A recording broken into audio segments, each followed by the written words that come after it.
The Beautiful Suit by H.G.Wells.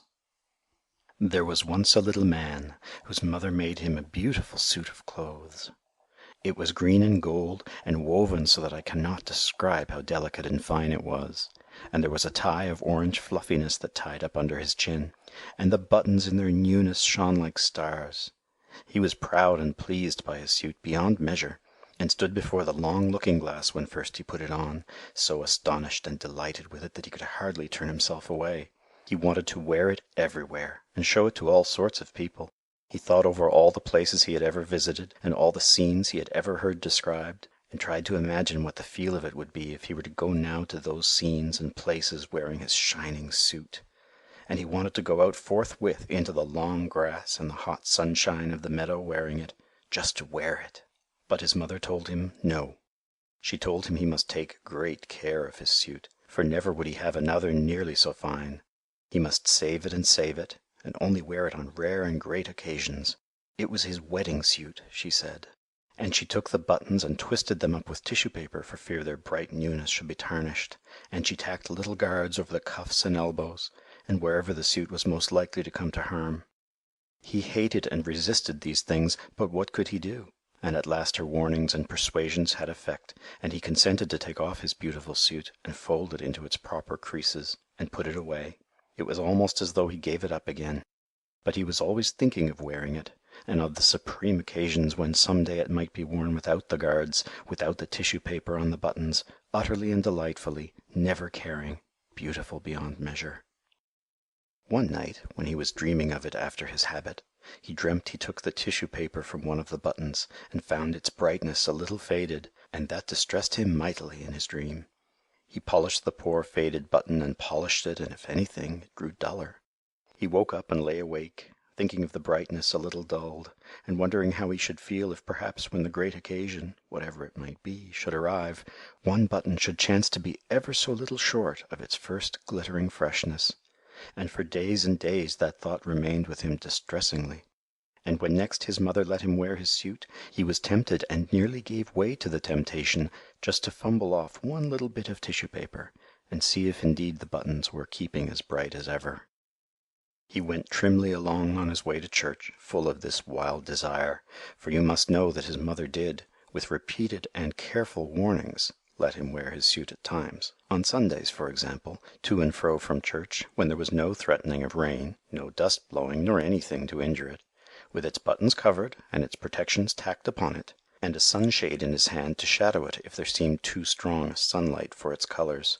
And always after such occasions he brushed it over and folded it exquisitely as she had taught him, and put it away again. Now all these restrictions his mother set to the wearing of his suit he obeyed.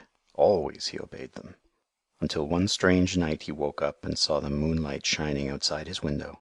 It seemed to him the moonlight was not common moonlight, nor the night a common night, and for a while he lay quite drowsily, with this odd persuasion in his mind.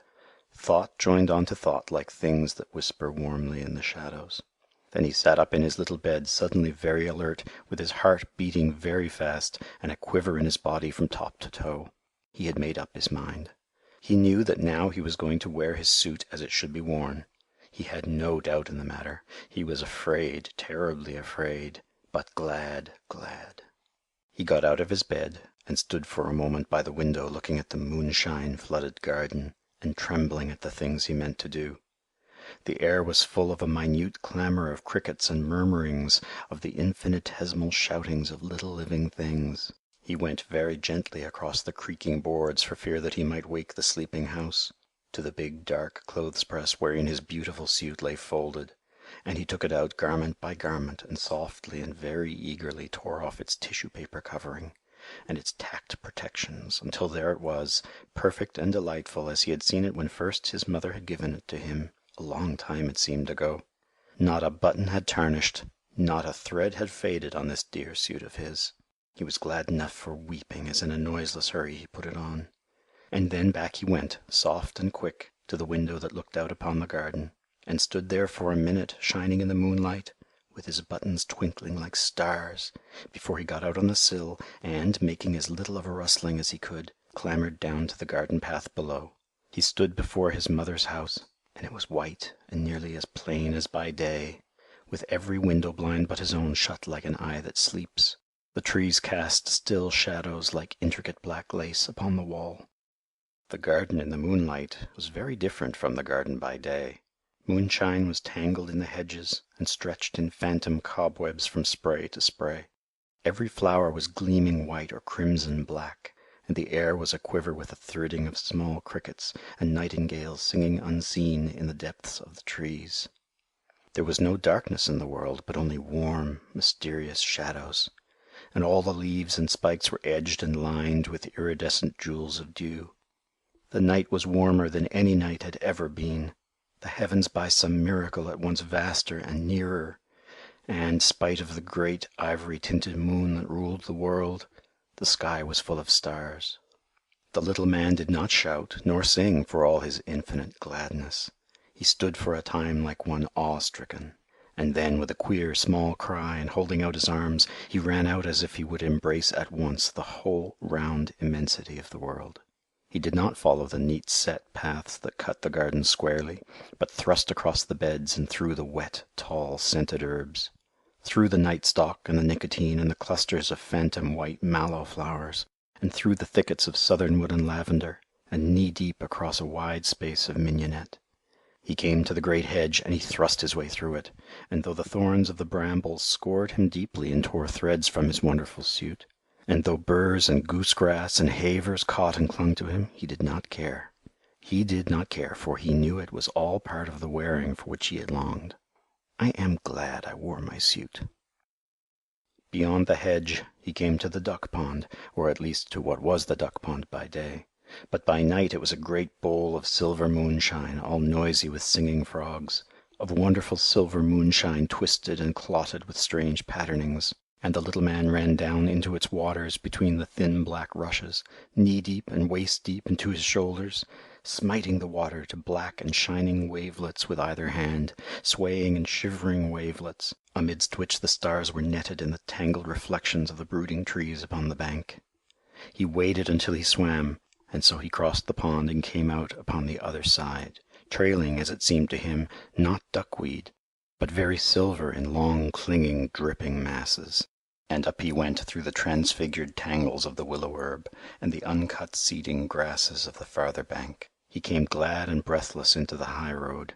"I am glad," he said, "beyond measure, that I had clothes that fitted this occasion." The high road ran straight as an arrow flies, straight into the deep blue pit of sky beneath the moon, a white and shining road between the singing nightingales. And along it he went, running now and leaping, and now walking and rejoicing in the clothes his mother had made for him with tireless, loving hands. The road was deep in dust, but that for him was only soft whiteness. And as he went a great dim moth came fluttering round his wet and shimmering and hastening figure. At first he did not heed the moth, and then he waved his hands at it and made a sort of dance with it as it circled round his head. "Soft moth," he cried, "dear moth, and wonderful night of the world. Do you think my clothes are beautiful, dear moth? As beautiful as your scales and all this silver vesture of the earth and sky?" And the moth circled closer and closer until at last its velvet wings just brushed his lips. And next morning they found him dead, with his neck broken, in the bottom of the stone pit, with his beautiful clothes a little bloody and foul and stained with the duckweed from the pond. But his face was a face of such happiness that, had you seen it, you would have understood indeed how that he had died happy, never knowing that cool and streaming silver for the duckweed in the pond. End of The Beautiful Suit. Recording by Sean Michael Hogan, St. John's, Newfoundland, Canada.